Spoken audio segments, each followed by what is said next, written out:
नमस्कार दोस्तों, आज हम इस वीडियो में आपके साथ डिस्कस करेंगे कॉन क्लच के बारे में।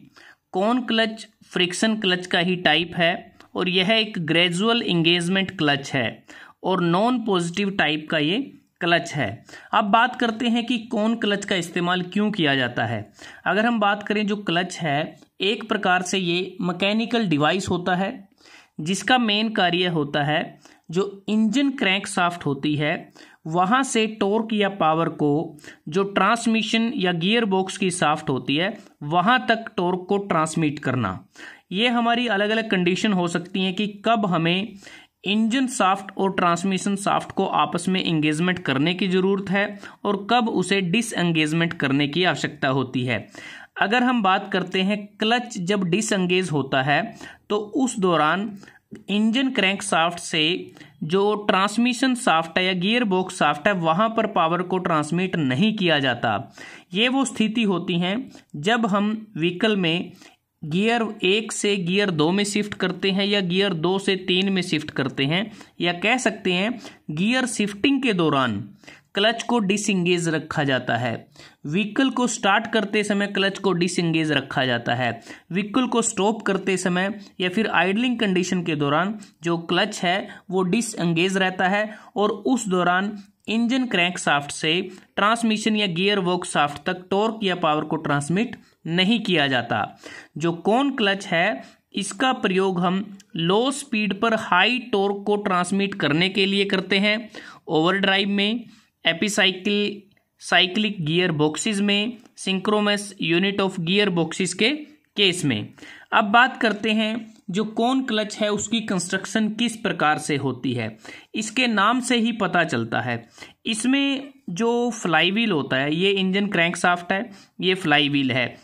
और फ्लाईव्हील के यहाँ पर ये जो इनर पोर्शन होता है, जो इनर कोन होता है जिसे हम फीमेल कहते हैं, और यहाँ पर ये आउटर कोन होता है जिसके ऊपर ये फ्रिक्शन की लाइनिंग आपको नज़र आ रही है। ये जो ब्लैक कलर आपको नज़र आ रहा है ये फ्रिक्शन लाइनिंग होती है। तो फ्रिक्शन लाइनिंग के तौर पर हम जो मटेरियल यूज़ करते हैं, जो फ्रिक्शन मटेरियल होता है वो एस्बेस्टोस हो सकता है, फेरेडो हो सकता है। ये बेस्ट मटेरियल होते हैं फ्रिक्शन लाइनिंग के लिए, यूनिवर्सली एक्सेप्टेड हैं क्योंकि इनका जो कोफिशिएंट ऑफ फ्रिक्शन है वो ज़्यादा रहता है और हीट के रिस्पेक्ट में इनका ज़्यादा रेजिस्टेंस होता है, कह सकते हैं हाई रेजिस्टेंस टू हीट। इसके अतिरिक्त हम कॉर्क, फाइबर या लेदर को भी हम as a friction lining material use कर सकते हैं, लेकिन वो हाई टेम्परेचर एप्लीकेशन के लिए सूटेबल नहीं रहते। तो यहाँ पर मेनली जो ध्यान देने की आवश्यकता ये है कि इस क्लच में ये जो सरफेस होते हैं, ये देखें आप, यहाँ पर ये एक प्रकार से आप कह सकते हैं कि जो कॉन्टैक्ट सरफेस हैं, जहाँ पर दो सरफेस आपस में एक दूसरे के साथ ग्रिप करेंगे तो वो जो कॉन्टैक्ट जो सरफेसेस हैं वो कोन की फॉर्म में होते हैं, तो कोनिकल होते हैं एक प्रकार से हम कह सकते हैं। तो ये वाला जो पोर्शन है मेल कोन या आउटर कोन, और ये जो फीमेल कोन या इनर कोन है, जब आपस में ये ग्रिप होते हैं एक दूसरे के साथ उस दौरान क्लच हमारा एंगेज होता है। तो अब बात करते हैं कि इसकी जो वर्किंग है वो किस प्रकार से होती है। मेनली जो कंपोनेंट इसके अतिरिक्त आप देखें, ये फ्रिक्शन लाइनिंग आपको नज़र आ रही है, ये हमारा मेल कोन है और ये सेंट्रल हब है जो इस शाफ्ट पर ये स्लाइड कर सकता है आगे और पीछे, और इसमें यहाँ पर ये स्प्रिंग लगे हैं। जो स्प्रिंग हैं ये एक्सपेंड हो सकते हैं, कंप्रेस हो सकते हैं आवश्यकता के अनुसार। अब बात करते हैं कि जब क्लच डिसएंगेज्ड पोजीशन में होता है, आप देख सकते हैं, तो उस दौरान होता क्या है, जब क्लच पैडल को डाउन फुट की मदद से प्रेस किया जाता है तो उस दौरान जो स्प्रिंग है वो कंप्रेस होंगे और एक प्रकार से जो ये मेल कोन है ये बैकवर्ड डायरेक्शन में आएगा और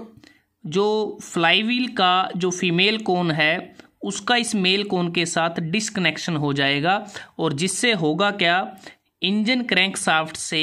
ट्रांसमिशन या फिर जो गियर बॉक्स शाफ्ट है वहाँ तक किसी प्रकार की पावर या टॉर्क का ट्रांसमिशन नहीं होगा, ट्रांसफ़र नहीं होगा,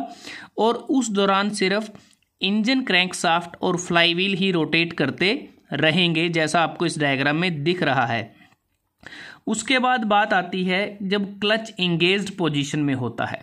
तो ऐसी स्थिति में जो क्लच पेडल है वो अप रहता है। तो कहने की बात यह है कि उस दौरान जो क्लच पेडल है उससे जो पैर है या फुट है ड्राइवर का उसको हटा लिया जाता है। तो उस दौरान होगा क्या, ये जो हम देख पा रहे हैं जो मेल कोन है ये फीमेल कोन के साथ आपस में क्या है ग्रिप में आ जाएंगे एक दूसरे जैसा। इस तरफ आप देखें, क्योंकि इससे होगा कि जो एक्सियल फोर्स लगेगा, जो स्प्रिंग फोर्स होगा वो एग्जर्ट करेगा फोर्सेस को, एक्सियल थ्रस्ट, जिसके कारण जो मेल कोन है वो फीमेल कोन के साथ आपस में कांटेक्ट में आ जाएंगे और इन दोनों की ग्रिपिंग हो जाएगी। और जिससे होगा क्या कि ये जो पूरी जो यूनिट आपको नज़र आ रही है ये रोटेट करना शुरू कर देती है। इंजन क्रैंकशाफ्ट भी रोटेट करती है, फ्लाई व्हील रोटेट करता है, उसके साथ ये जो इंगेज्ड मेल कोन है ये भी रोटेट करता है, ये हब रोटेट करता है, यहाँ पर ये शाफ्ट रोटेट करती है। तो एक प्रकार से इंजन क्रैंकशाफ्ट से जो गियर बॉक्स शाफ्ट या जो क्रैंक शाफ्ट या फिर जो ट्रांसमिशन की इनर शाफ्ट है वहाँ पर पावर या टॉर्क को ट्रांसमिट किया जाता है क्लच इंगेज्ड पोजीशन के दौरान। तो अब बात करते हैं कि जो कोन क्लच है इसमें इसकी एडवांटेज क्या है। कोन क्लच की अगर हम बात करते हैं, इसमें जो नॉर्मल फोर्स होता है, जो हमारे जो कॉन्टैक्ट सरफेसेस होते हैं, अगर आप देखें यहाँ पर ये जो हमारा जो फ्रिक्शन लाइनिंग आपको नज़र आ रही है और ये फ्लाईव्हील का जो फीमेल कोन है, तो यहाँ पर हम बात करें कि जो हमारा सरफेस होता है, अगर आप इस डायग्राम को देखते हैं तो यहाँ से आपको क्लियर होगा कि ये जो कॉन्टैक्ट सरफेसेस हैं तो यहाँ पर जो नॉर्मल फोर्स होता है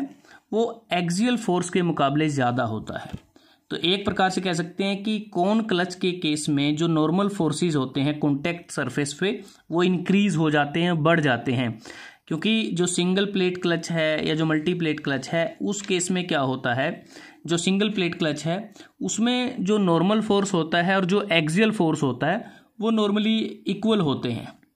तो एक बात अगर हम कहें कि अगर सेम एक्सियल थ्रस्ट है, क्योंकि जो स्प्रिंग फोर्स हम अप्लाई करते हैं, जो एक्सियल थ्रस्ट हम अप्लाई करते हैं, अगर सेम एक्सियल थ्रस्ट है तो ऐसी कंडीशन में जो कोन क्लच हैं वो ज़्यादा पावर या टॉर्क को ट्रांसमिट करते हैं। और जिससे क्या होगा कि जो कॉन्टैक्टिंग जो सरफेस हैं, ये जो फीमेल कोन और ये जो मेल कोन है ये दोनों कॉन्टैक्टिंग सरफेस हैं, तो यहाँ पर जो स्लीपेज के जो चांसेस हैं वो बहुत कम हो जाते हैं। और यही कारण है कि हम कोन क्लच की मदद से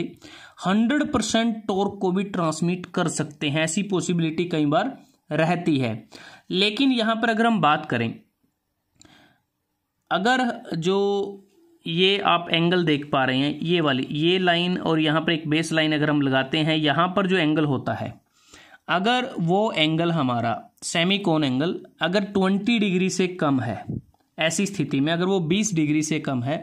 तो ये जो मेल कोन है इसकी टेंडेंसी ऐसी है कि ये फीमेल कोन के साथ बाइंड हो जाएगा। और इससे बाइंड होने से होगा क्या कि डिसएंगेजमेंट करते समय थोड़ी सी प्रॉब्लम आ जाती है। इसके अतिरिक्त अगर कोन सरफेस पर थोड़ा बहुत अगर वियर हो जाता है तो उससे क्या है कि जो एक्सियल मूवमेंट होती है, ये जो मेल कोन है जब इस तरफ या इस तरफ आता है, इसकी जो एक्सियल मूवमेंट है तो उसमें थोड़ी प्रॉब्लम आ जाती है, जिसके कारण जो क्लच की प्रॉपर फंक्शनिंग है उस पर इफेक्ट पड़ता है। और जो कोन क्लच है तो इसमें जो कॉन्टैक्टिंग ये जो सरफेसेस हैं तो ये डस्ट और डर्ट के संपर्क में आने से तो क्लच की जो डिसएंगेजमेंट होती है उसको करने में थोड़ी सी प्रॉब्लम आ जाती है। और कई बार ऐसा होता है ये जो फ्रिक्शन लाइनिंग है या जो फ्रिक्शन सरफेस है यहाँ पर कई बार मार्क्स बन जाते हैं और जिससे डिसएंगेजमेंट के दौरान मेल कोन को स्लाइड करने में दिक्कत आती है। तो ये कुछ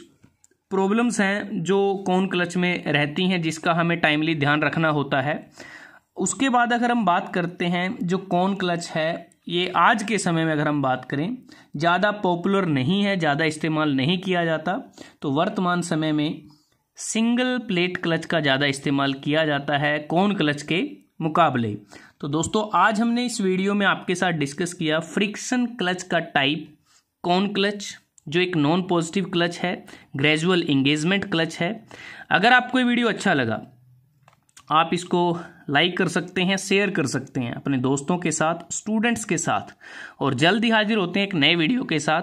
तब तक के लिए धन्यवाद। आपका दिन शुभ रहे।